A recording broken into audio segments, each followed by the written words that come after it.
Hi,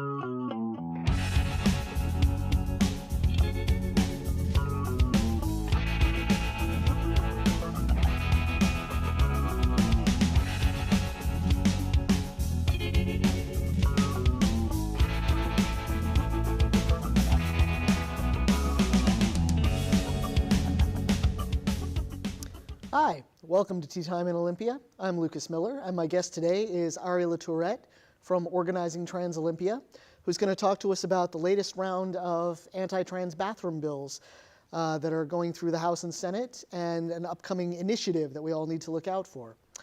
Ari, welcome to Tea Time in Olympia. Thanks for being with us today. Thanks for having me. Sure. Start by telling us a little bit about yourself. How do you identify? What pronouns do you use? I'm Ari, and I identify as Neutroy, or I guess Neutrois, but I don't like that pronunciation very much. Mm-hmm. And I'm French, so nobody, whatever. Okay. My pronouns are they, them, and I am a local activist here in Olympia, involved in Organizing Trans Olympia, the Washington Safe Alliance, and a couple of other things. Recently, we're starting up a local queer and trans center called The Park. For those who don't know, can you tell us a little bit more about Neutroy identity, where it fits in the kind of constellation of different trans identities, and Yeah, sure. how it differs from maybe other kinds of trans identities? So, Neutroy is it's a non-binary identity. Mm-hmm. So there are trans people who identify as male, trans people who identify as female, and or are male, are female, and trans people who are neither male nor female. Mm-hmm. And within the non-binary community, there is a very diverse range of gender identities and expressions. I use the word Neutroy to describe my gender because I feel strongly that I have a gender. I have a sense of gender that is neutral, mm-hmm. as opposed to, say, a gender or similar identities to that effect. Okay. So tell us a little bit about how Organizing Trans Olympia started and what your role in that organization is. Yeah, so Organizing Trans Olympia is a social media hub. We have a Facebook page, we have some email lists. We basically were formed in order to get the word out to the trans community of Olympia regarding anything from local events, these anti-trans bills, or even just cool projects that local trans people are working on. You can go there and it's kind of all in one package. You can find out who's trying to take your rights away. You can find out if there are any cool dance parties or slam poetry or comedian shows with trans people, and you can find out if any cool trans people are doing crafts or things like that. We got started in January of last year, 2016, because there was several local hate groups had began organizing and were staging a protest of decade-old trans protections from anti-discrimination. And I guess the Human Rights Commission had recently released some guidelines for local businesses on, mm-hmm. hey, so just in case you were confused, these are the rules. We've had them for a while, but some people wanted things to be more clear so that they mm-hmm. would be able to operate their businesses normally and have less anxiety over things like lawsuits. And hate groups had gotten wind of that, especially with regards to our local YMCA, and had staged a protest. And then myself and my organizing partner, Tali Abernathy-Jones, mm-hmm. had basically organized a protest to counter their protest. It was the transmisogyny, transmisogyny counter protest. I was there, yeah. Mm-hmm. So that was a pretty successful, mm-hmm. successful event. We had several hundred people show up. It had a lot of media attention. And since then, we've just kept doing what we're doing. Both of us started working with other activists across the state to found the Thurston County chapter of the Washington Safe Alliance. So we are the chapter leaders of that of our local organization. And I have recently been brought on as the inter-chapter coordinator, helping to foster the continued growth of all of our chapters across the state. Okay. Great. So what does Washington Safe Alliance do specifically, like with regard to these bills? What kind of organizing or activism are they involved in? Yeah, so there are two organizations that work hand in hand in order to combat anti-trans legislation. There is Washington Won't Discriminate, and many people will remember that there was Washington United for Marriage, right? A large coalition of businesses, organizations, and individuals who are all working together in order to establish marriage equality. Yeah. Washington Won't Discriminate is a similar similar coalition. Okay. So a bunch of organizations, a bunch of businesses, a bunch of individuals coming together, especially on the lobbying end of things, the political end of things, to combat these bills. And then Washington Safe Alliance, which stands for Safety and Access for Everyone, is the counterpart to them. We work on the public education end of that. What sorts of specific activities will Washington Safe be doing? I understand you'll be engaging with voters directly. Is that something that, yeah? So the Washington Safe Alliance engages in a broad number of activities in order to combat these bills. On the legislative side, our Thurston County chapter is right here in Olympia, and we're right next to the Capitol. So one of the big boons that we bring to the statewide effort is getting people involved in the legislation. When there was a protest, we could get people to the Capitol. Right. When there's a lobbying day, we let everybody know, hey, we're joining with, Equal Rights Washington, Washington Can. We're working with these other organizations on a united lobbying day for all of these bills, because trans people are not the only ones who are being attacked under this new administration.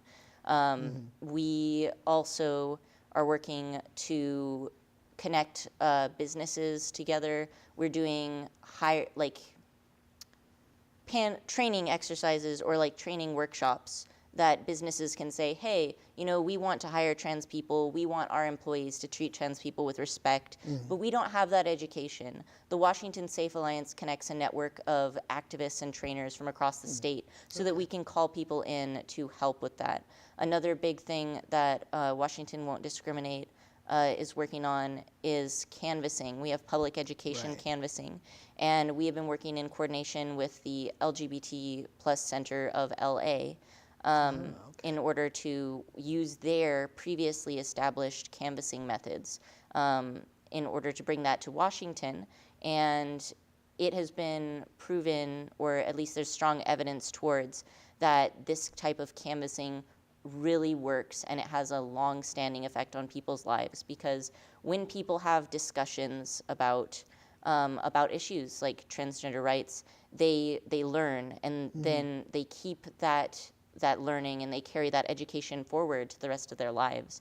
And a lot of the time, people who are uncertain and are not strongly for trans people are only like that because they've never had any opportunity to speak with trans people or with people who love trans people, and they don't fully understand what trans people are or what they want, which is just to live their daily lives like everybody else. And I imagine they've been told a lot of misinformation by the hate groups about what these bathroom bills would or would not do. I mean, I know last year there was a lot of talk about how these bills will protect women and children from sexual predators in restrooms and locker rooms, and There was a lot of that kind of propaganda being spread around, that these laws made it so that men, cisgender men, could go into women's restrooms and assault women, and that would be legal. But that is completely infactual. It's totally fallacious. Sexual assault is still illegal, and allowing transgender people, who are 8 times more likely to be sexually assaulted than cisgender people, to enter the bathroom that is safest for them is not putting anybody else at risk. Right. So is that a strategy that the hate groups are still using this time around? They are still using that same dialogue. I know that last year it went so far that David Bacom, one of the leaders of the hate groups, it actually was encouraging their cisgender men that believed in cisgender men who believed that transgender people shouldn't be allowed in public restrooms. They were encouraging their people. They were encouraging people who ascribe to their hateful ideas to go into public women's restrooms and harass women, and then tell them, this is legal because of these transgender laws, and it's absolutely not legal. Yeah. So I understand they've resorted to some other underhanded methods. Okay, so first of all, tell us a little bit about the bills. I understand that at least one of them is a little bit broader in its scope than the ones that came before the House and Senate last year. Yeah, so last year there was a huge number of bills, and several of them went to committee and were heard. This year we have 3 bills on our radar. HB 1011, and this bill defines one's gender by their genitals and then uses genitals to dictate bathroom access, right? And this is very similar language to what we saw last year. Okay. And then another bill that you mentioned has a more broad scope is HB 1178. And this bill repeals longstanding anti-discrimination protections for not only trans people, but also queer people and unmarried couples of any orientation. So it redefines civil rights protections for queer, trans, and unmarried couples as discriminatory and disallows the state from taking punitive action to protect them from discrimination. It says that if they were to try to take punitive action after a citizen, business, or organization had discriminated against a trans person, queer people, or unmarried couples, then they would say, you can't punish them for that because punishing them for their discrimination is discriminatory, basically is what this bill does. And it specifically targets same-sex marriage recognition, name and gender changes for trans people, and premarital relationships. Wow. And the third bill? I may have misspoke, and for that I apologize. It's not a third bill, but the last one is actually an initiative. Okay, so that's, as I understand it, the bills are probably going to die in committee? That is correct. We think? So last year, we had several of the bills die in committee. Right. And then other bills went into committee and had a hearing and were voted on. Some of them were defeated by only a single vote. This year, we were very lucky in that both bills were sent to the Judiciary Committee. Okay. And the chair of the Judiciary Committee, Lori Jenkins, has said she will not hear any of these bills because they're hate bills. Right. And if she doesn't hear them by January 17th, then they die in committee. So we expect that to happen. Yeah. Now, as I understand it, Governor Jay Inslee has indicated that even if those bills did make it out of committee, he will not sign them. Is that correct? I believe that was something that was said last year as well. Yeah. So we're lucky to still have Governor Inslee in office. So that brings us to the initiative, which is what we really need to watch out for this year. So the initiative only very recently received its final title and summary, and this initiative is very similar to what we saw last year, but it's more dangerous in some ways. Last year, they were not able to start collecting signatures until April. Right. And this year, they have already started collecting signatures at this point. They have one thing that is working in our favor is that compared to last year, they need more signatures because the voter turnout in the last election was so high, and the number of signatures is based off of the voter turnout. Okay. So they need to get 259,622 signatures by July 7th in order for this bill to go on the ballot, allowing Washington State citizens to vote away the rights of transgender people. Compared to how many signatures did they need last year? I do not have that on hand, but I do know that last year they had claimed to collect about 180,000. Right, and that wasn't enough. It was not enough. They Okay. declined to turn in their signatures. Okay. Okay. So the initiative, is the wording of the initiative very similar to the bills, or? The wording of the initiative is pretty similar to last time. It basically amends the Washington law against discrimination to take away the ability of transgender people to use single-sex facilities according to their gender identity. It allows private and public entities to bar trans people from single-sex facilities based on their anatomy if they are, quote-unquote, preoperative, non-operative, or otherwise have genitalia of a different gender for which the facility is segregated. Okay. It's basically the genital check bills Right, that we had been fighting last time. Yeah. Any word on how they think they're going to be able to enforce that? They did not have that planned out. More or less, we expect that it's a fear campaign against trans people to make them too afraid to use the restrooms in public, to empower individuals in the community to target trans people for harassment, to disallow them access to the restroom, and to feel like if they try to hurt trans people in that way, then the government stands behind them. So, if I understand the wording of this initiative correctly, it leaves the choice to the individual business or agency to decide whether or not it will allow a trans person to use the bathroom according to their identity, or will enforce, you know, the genital check. More or less. Yeah. It basically says that you can't. It basically says that anti-discrimination law no longer applies for trans people, right? Yeah. That it's similar to how if we don't have any national or federal protections, then individual states will say, yes, we're going to allow discrimination, and we're not. It would be the same on a business level, but it also puts trans people at risk, even in friendly businesses, in the event that individuals attempt to pressure friendly businesses or other things of that nature. Yeah.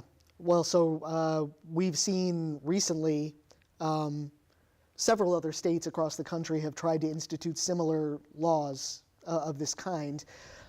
We're seeing some pretty high-profile cases, such as Gavin Grimm in West Virginia. And recently, of course, the Department of Justice has declined to pursue their lawsuit against the injunction that basically stops states discriminating against trans people. So what will that mean for us here in Washington, do you think? I mean... Well, I think that one important thing to note is that every time we see these anti-discrimination, or these laws and these bills and these initiatives that target and attempt to eliminate transgender rights, we see such chaos and pain and violence committed against the trans community. If you look at, for example, Trans Lifeline is the only trans-specific suicide hotline in the nation. And they saw an enormous increase in crisis calls just right after each of these bills, and they continue to see that uptick. It's truly frightening. I know last week there was a time when I lost 3 friends in 1 week, and it's very dark. It's a very ominous. Yeah. Well, I mean, it certainly seems as though, you know, the current administration in Washington, D.C. is definitely pulling back from previously stated intent to protect the GLBTQ community. Yeah, and it's especially hitting our multiply marginalized community as the Trump administration attacks immigrants, attacks people of color, increases gives more rights to police officers to brutalize people without consequence. You know, we're seeing a huge number of executive orders targeted at various marginalized groups, people losing their health care. That's going to kill people in our community. You know, it's pretty bad, but luckily there's still a lot that we can do. If anybody has ever thought, you know, back to the civil rights era and thought, what would you do if you were in that situation? Well, you know, we're in that situation now, and what you're doing now is what you would have done then.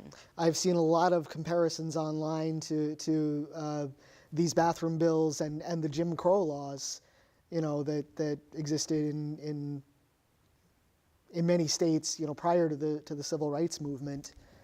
I think that that's something that people of color, and especially trans people of color, can speak on. Yeah. But yeah, I mean, I'm, you know, some of these upcoming cases are going to affect trans students, especially young people in schools. You know, and our youth, of course, are a particularly vulnerable segment of our trans community. Absolutely. And the hate groups that have been organizing this year and last year have specifically made legislation targeted at schools and targeted at trans students.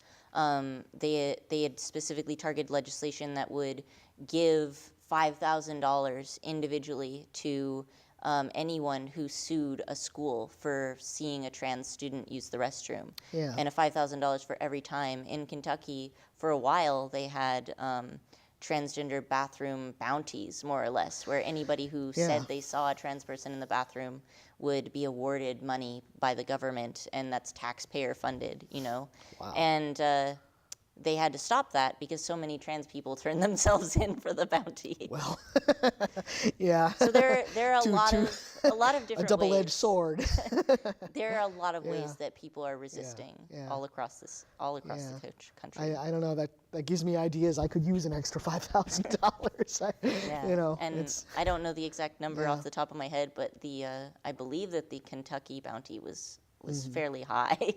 So.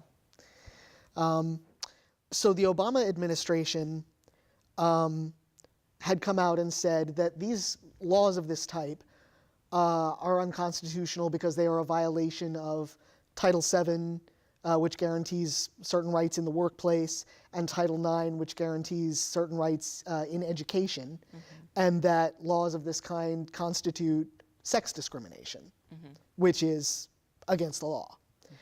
Do you have any thoughts on how this will play out legally? I mean, if for example, if Gavin Grimm's case comes before the Supreme Court, you know, any predictions about that? It's really hard to say. One thing is, I believe that the new administration is appointing Obama, before he left, did not appoint a new Supreme Court justice, and so that is going to affect how Supreme Court operates from here on out. But you know, I think it's more or less that all of us who want to protect the rights that are under attack need to get together and be organizing, you know, in any capacity that we are able to do so. We need to be organizing and protecting the people in our community who are vulnerable.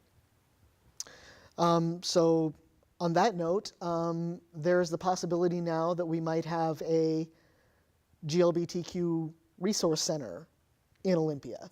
That is correct. Like to tell us a little bit about that? Yeah, so my organizing partner, Tolly, has been working tirelessly for quite a while trying to get a queer, trans, and intersex resource center up in Olympia, because we currently do not have a resource center that serves adults, except individual colleges sometimes have their own queer and trans centers, but that is not always accessible to non-students. Right. And then we do have a really great organization, Stonewall Youth, but they serve individuals who are 22 and below.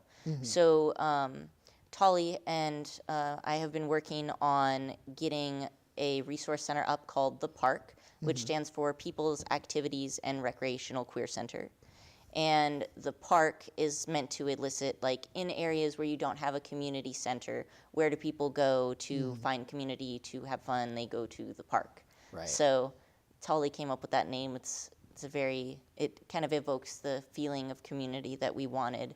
And the park is going to be a resource center working in coordination with Stonewall Youth in order to basically help youth transition out of their resources and into the adult community, and also serve the adult community who currently are too old to be supported by organizations like Stonewall Youth and too young to be supported by organizations by SAGE.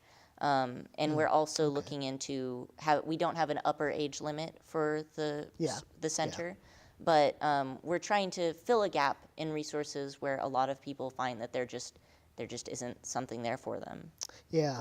I mean, I guess the closest thing that we have had to a queer resource center for the last, couple of years or so has been the collab over at the Pierce County AIDS Foundation that, they have made available free of charge to, groups for meetings. But so I take it the park would have something similar. It would have meeting space that other organizations could use.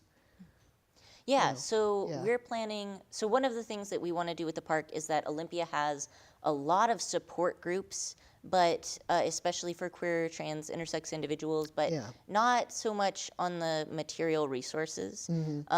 So, and space is one of those material resources. Yeah. So we actually already have a building that we have on a lease that is lease to own, which is really nice.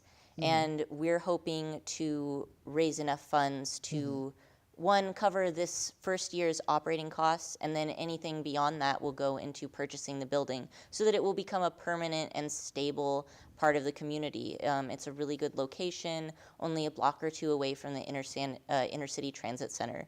And one of the things that it's going to be is it's going to be kind of a casual hangout space. We're going to have drop-in hours, and anybody can come and just hang out. We'll have a couch. We have a couch donated. We have a beanbag couch. Somebody donated a piano to us. Oh, nice. And well, you can't have a queer center without a piano. I mean, of course. Somebody get to practice playing their Steven Universe well, songs. we can have musical reviews. I mean, it'll be perfect. Yeah. So it's what every gay community needs. Yeah, board games, and we've had some very generous offers of donations that we're still accepting, and we're still processing those. It's been really heartening to see how many people really want to make this a success, and we're very excited for it. Well, I'm very excited for it. I mean, last year, of course, we lost the Urban Onion. Which was a meeting space that a lot of community groups made use of, and now, of course, the building that houses PCAF has been sold, and as I understand it, Stonewall Youth is going to stay there for a little bit longer, but eventually, of course, we will lose that meeting space as well. Yeah. And as someone who runs one of those, trans support groups, it is very hard to find stable space to meet in that is accessible, that has, gender neutral bathrooms that, people can get into and out of easily. Yeah. So, this is a resource I think that Olympia has needed for a long time. Yeah, and we're really looking forward to opening it. I've been, using all of my resources, making the graphic design and setting up the website and all that stuff. We're really excited about it, and we're hoping what we provide the community when is going to be determined by how much funding we get. We have made kind of a tiered funding system. We'll be launching a crowdfunding website soon and organizing that on advertising that on Organizing Trans Olympia and reaching out to other local nonprofits. But what we're hoping and will be doing is that in whatever capacity that we get the funds, is that we'll have a hangout space. We plan on having a food locker. We've reached out to the food bank, and then the YWCA has the other bank, and so we're planning on having some household goods that a lot of people might not be able to afford, especially in the trans community, things like razors, and just laundry detergent. We plan to take donations of clothing and have kind of an open closet where people can trade. One thing that we did put on last year was we had a clothing swap in the spring, and it was wildly successful. So we're hoping on having kind of like a constantly open little clothing swap going on, because a lot of trans people come out and they're like, oh no, now I need a whole new wardrobe. We're planning on working on specifically it depends on how much funding we get, but what we want to do is allow community members to submit requests for individual items that they need, such as rest forms, binders, packers, gaffs, all of that kind of stuff that needs to be their proper size, the right color, and they can submit a request to us, and then depending on whether we have funding for it, we will either say, hey, community members, we have X number of pending requests, and we need to reach this amount of money in order to meet those requests. Can you help us out? And then if we make enough money, we will have money set aside every month in order to fill those requests. Another thing that we've been looking into is, and we still have some organizing left to do for this, but we see a lot of potential in taking care of our disabled and our disabled community members who face barriers to getting in-home care. And we are thinking of, oh, well, what if we had some training at the park and went through the paperwork process, and then disabled members of our community, elders of our community who aren't as able to take care of their homes as they used to be able to, can apply at our center. And then, able-bodied young people can say, hey, I want to work, and then we pay them for their labor, and then they go out to the disabled community, to the elders, and help them a few hours every week at their homes. And that would be like something they could do, because I know as a disabled person myself, when I was looking into in-home care, one of my concerns was, oh, what if my caretaker is not okay with me being queer and trans, especially with the power dynamic that comes between a disabled person and their caretaker. That's really important.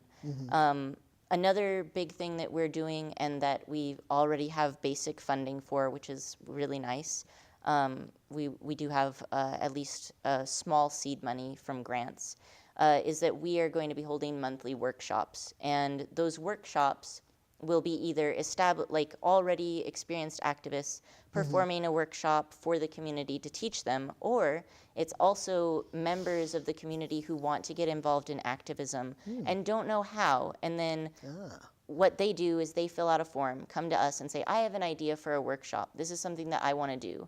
And then we say, okay, we'll help you do this. We're going to train you in how to do your own workshop, how to put on your own event. And then after that, they put it on, and we pay them money, so that pumps money directly back into the community. And then that's something that they can put on their resume as well. And then we're training new activists on how to advocate for themselves and others, which is something that we're really excited about. Another thing that we would like to do and plan to do, if we can get enough funding for it, is to have quarterly events. The space that we have is large enough to hold dances or comedy shows or invite musicians to come over. The occasional movie night. Yes, exactly. We definitely have space for movie nights, and it's a fairly large open space. The first floor is wheelchair accessible. There's 2 large gender-neutral bathrooms, and so there's so much that we can do.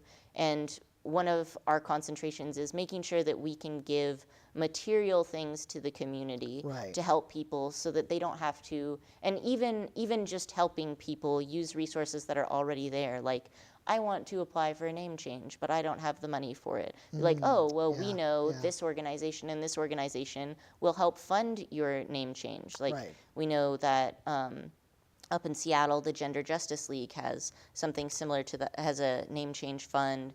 The Gender Alliance of the South Sound. Yeah. You know, there's a lot of different organizations that help people, and we want to be a space where the Olympia community can come and learn about these organizations, and then we can help them navigate through that, because it can be really confusing to look for it on their own. Yeah. Yeah, well, it strikes me that this could be a great way for some of the other GLBTQ organizations in Olympia, you know, this could be a really great opportunity for collaboration and cooperation. Yeah, it definitely is. Yeah. And, you know, Tali has been out at meetings, several meetings every day. I know Right. one day she came home, she's like, Ari, I've been to both Seattle and Tacoma today, and I'm going to Portland tomorrow. Yeah. So we've been reaching out to, you Yeah. know, various organizations, nonprofits and grassroots all across, you know, not even just in Olympia, but all over for advice on how how we can get this off the ground. Well, so can you tell us more about how individual members of the community can get involved and help make this happen? Yeah, of course. So right now, we recently got approved. We are a state nonprofit now. Oh, fantastic. So Okay. we have a fancy certificate and everything. And I'm in the process of launching our Facebook page Okay. and our website. So once the website is finished, there'll be obviously, you know, a place where you can see about, and then staff, and then, you know, you can see how you can volunteer. There's a section on community resources. And once we get the Fundly launched, which we're hoping to do fairly soon here, anybody can donate and share in order to contribute to the center. We'll definitely be in need of volunteers so that we can expand our drop-in hours. When we start, we want to have for sure at least 3 days a week, Right. and optimally words, they're hard. Optimally, we would open more days a week, but we want to make sure that we have the right funding and the right staff in order to accomplish that. Is there anything else you would like to tell us about upcoming legislation, the activities of Washington Safe, the park? Anything else we should know about? When we went, so previously Tali and I, acting as the Washae Thurston County chapter leads, went to our local PFLAG Olympia chapter, and just kind of gave a similar update to what I did in this episode, where I talked about the legislation. You know, Tali talked about the park, and one of the things that people wanted to know is, how do I help? What do I do? Oh my gosh, this is all terrible. Yes. So I can go into that a little bit if Please do. you like. Yeah. Yeah, so in order to get involved with the legislation, one of the things that you can do is talk to your representatives. And that is really important in, you know, making sure that last year having those bills fail by one vote was too close for comfort. Yeah. People who are interested in getting involved in this work long term can definitely get in contact with us at Organizing Trans Olympia or the Washington Safe Alliance Thurston County chapter, and we can help them with the connections. We have training on how to talk to your legislators. We have training on talking points, how to talk to the media. You know, all of those resources we have available if you want to get involved. And in addition to that, like joining the WASAFE Alliance, there's always work to be done. Yeah. At the WASAFE Alliance, you know, we've had people going to Senate meetings, producing educational materials, going to local businesses and talking to them about trans people and how you can treat them respectfully, hiring trans people, some common things you run into, especially regarding like name documentation. Right. You know, we have the canvassing that I told you about earlier. There's just so much to do. Even people who are just like, well, I can't do that much. I'm just like sitting at home. You know, we're a very social media involved chapter. You know, spreading information, making sure to get the word out, making sure you're sharing events so that other people who are able to go can go. Right. Even just saying, you know, I'm going to commit an hour a week or 2 hours a week to calling my representatives, or I'm going to commit each week to check the Washington State Legislative website and then see what new bills are coming out. Because a really big thing in being able to react to the hate bills is knowing that they're there and like knowing what steps we need to take and where they are in the legislative process. So that is really a really big thing, getting involved with the Washington Safe Alliance, getting involved with Washington Won't Discriminate, you know, contacting your local PFLAG chapter. All of that is like super helpful in getting involved. One thing, if people want to keep up to date on the news, keep up to date on these bills, Organizing Trans Olympia is a great place to go for that. We talk about pretty much anything that might be going on in the community. We talk about the bills, we talk about what events are coming up, not only for Washington Safe Alliance, but also other local orgs like Stonewall Youth and PFLAG. You know, we advertise for like businesses that are run by trans people, for example. All sorts of that stuff, and even separate from organizations and, of course, supporting the park. Supporting the park can be done financially, or if you get in contact with Organizing Trans Olympia through the Facebook page, we're still definitely taking donations of things like of furniture, like a mini fridge to help us keep the food we get from the food bank good. You know, office supplies, a television. We have enough to buy one, but if we don't have to buy one, that would be great. Video games would be an awesome thing. If anybody's like, I have this old GameCube I don't use. Maybe a library? Yeah, definitely books. Books would be great. So that people can come in and read, and they don't even, you know, it could just be fun books, it could be comics, really anything. Local artists who want to donate art for us to decorate our walls with. Really anything. Like, the park needs a lot, and and we do need money in order to keep things functioning, because we live in a capitalist society. Well, of course, But, you know, other things are definitely appreciated as well, and anything that you'd be willing to give is awesome and will help us, you know, sustain our community. Because one of the really great things about the park is that it will help be a space for people to go to decompress, a place for, you said, for people to have meetings, you know, a place for people to make friends and stay connected. When people, especially in vulnerable communities, are connected with their peers, they have a lot of buffer. People are less likely to become homeless if they have a friend who they can crash on their couch with for a week or two while they find a new place to rent. You know, so all that sort of stuff, and it also, because it acts as advocacy training, it's bringing new people into the activist communities, and in addition, you know, it's helping the current activists have a place where they can go and relax so that they can keep on doing the work they're already doing. Because it is really hard work.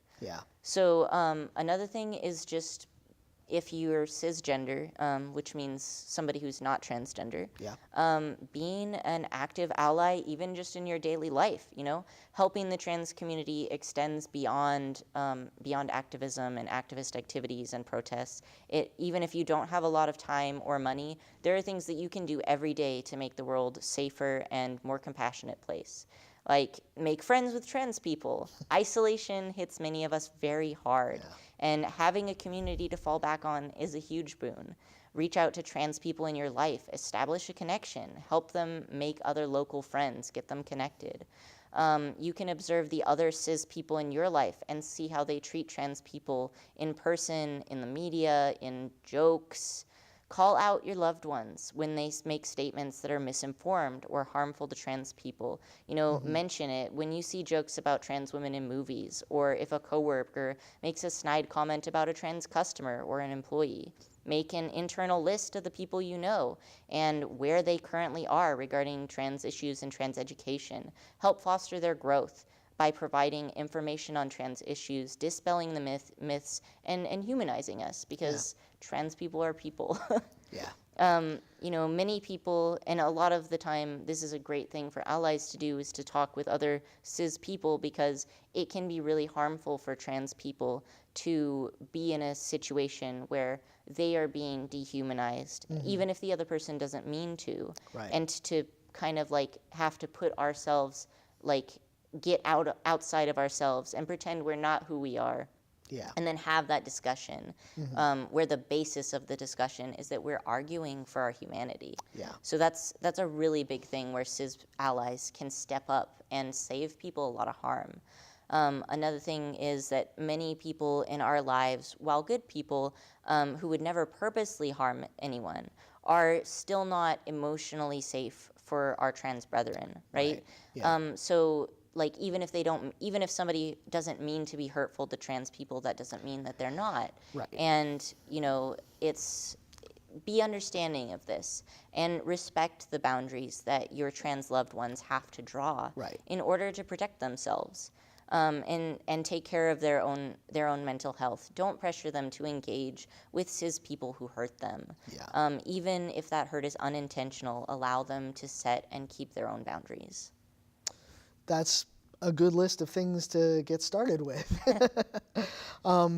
So the park will be for It'll be the for gay, lesbian, bisexual, and transgender community Yep. at large. Yeah.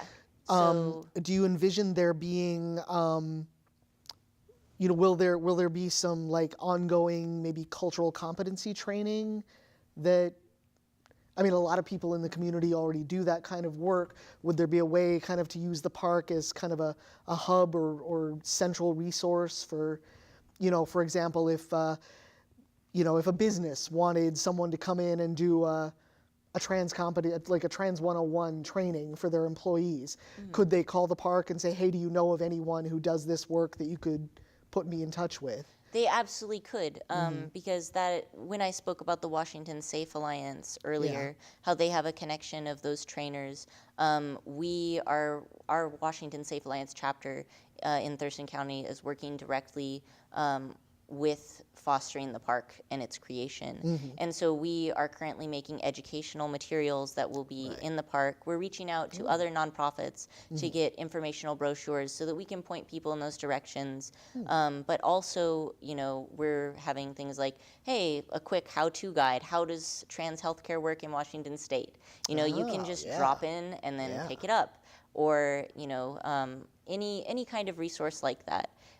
We've been gathering them, and we're planning on having a huge amount of resources, and not only for the trans community, but also for the broader queer community and intersex folks, and the whole LGBT plus informational pamphlets stuff. If you're sitting there and you're like, oh, my family they're really being jerks about asexual people, then you can come to the park and be like, hey, do you have any resources, educational resources on, asexuality? And we'll be like, yeah, here's a pamphlet, and you can like take this to them, and here's a little guideline on how to talk to people about these kinds of issues. And in addition, as I mentioned before, we are going to be holding monthly workshops. And those workshops are free for all members of the park. And we are going to have, obviously, events for the queer and trans and intersex community, because that is what the park is for. We're a community center. But in addition, we're going to have especially some activities that are for the wider Olympia community in general, right? Sure. Not only to reach out to allies and connect them with resources, but to fundraise for the park, and also just, because not everybody who's queer, trans, etc., knows about it at first. And so it's important to be able to, spread that education outside of the people who are already out to themselves and others. Okay. I had a question and I lost it. So you mentioned membership in the park. How is that going to work? Will there be like membership dues, or is it free? How does that? I said membership, but I said members, but I'm really trying to differentiate here that between people who are queer, trans, intersex, and people who are allies, because it is a center. Okay. Yeah. We're still looking into the various ways that we could fundraise for the park, but we definitely we don't want to create a barrier where only people who are paying have access to the resources. That would be a little bit counterproductive. You know, somebody coming in like, oh, I'd really like to use the food locker because I can't afford food, but I can't afford the membership fee. Right. We definitely don't want to run into any of those situations. Okay. So it would be an ally-friendly place. I mean, we want to, we want to encourage. Drop-in hours are for queer, trans, and intersex people because it's supposed to be an exclusive space. But there are events that are specifically open to the broader community as well. Okay. And the reason that that's important is that so that queer, trans, and intersex people and the whole LGBT plus community have a space where they can just come and know that they're surrounded by other queer, trans, intersex, asexual, bisexual, pansexual, etc., all of the people. And so there's basically a differentiation where we have like some things that are open to the broader public and some that are like drop-in hours specifically serving the community. Because a lot of our resources are for the LGBT plus community, such as binders and, and that kind of stuff. Okay. But for example, the space would be open. For example, the group that I facilitate, the Olympia Trans Discussion Group, that meets every Wednesday night, that's open to everyone. Yeah, and including for allies. example, if somebody reserves a space, and so that would be an example of an event that is open to the public, right? Okay. Because you wouldn't hold that during regular drop-in hours. You would say, hey, I want to use it at this time, and then that space is reserved for that kind of activity. Okay. So it's just one of those situations where obviously there are going to be exceptions. Like if somebody is a disabled trans person and their caretaker is, cis and straight, we're not going to say, well, you can't come into the center because drop-in hours are only for, that would be discriminatory. Sure. But it is so that there's an expectation that you can come here and know that you're here with your community, as opposed. So we're going to be very clear about which events are which, right? Right. So that cis people can come and like straight and hets and everybody can come and know that these are events where I can get resources and these are events where I can like see what the Queer Center is about. Yeah. But for example, if say a parent comes in and says, hey, my kid just came out. Is there something, is there a support group? Can you direct me? Definitely. We keep lists of all of the local support groups here in Olympia, and we definitely give those resources out to anybody who came. We know that there's a parents of trans children support group that is held over at a local church, and PFLAG's meetings, and of course the trans discussion group, and TAG, and all of those. Yeah. All right. Well, I sure look forward to hearing more about this and to getting involved. Thank you for having me. Yeah. Ari LaTourette, founder of Olympia, organizing Trans Olympia. Thank you for being with us today. And I'm Lucas Miller, and have a very nice evening. Thank you for joining us on Tea Time in Olympia.